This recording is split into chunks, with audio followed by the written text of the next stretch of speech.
Seeing an FD fault code on your ideal logic boiler? Don't panic. At Boilers2Go, we're here to help you fix it today.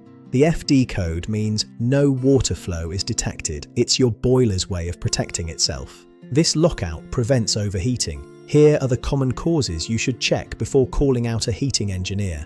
The most common culprit is low water pressure. Without it, the water simply cannot circulate properly. Check your pressure gauge. It should ideally be sitting between 1 and 1.5 bar. If the pressure is low, use the filling loop to top it up until the needle returns to the green. If pressure is fine, a faulty sensor might be misreading the flow and triggering that safety code. A blocked or faulty circulation pump can also stop water flow. This component is vital for your heating. If simple fixes don't work, call a gas-safe engineer to inspect the sensor or pump professionally. Subscribe to Boilers2Go for more expert heating advice. Thanks for watching, stay warm, and we'll see you next time.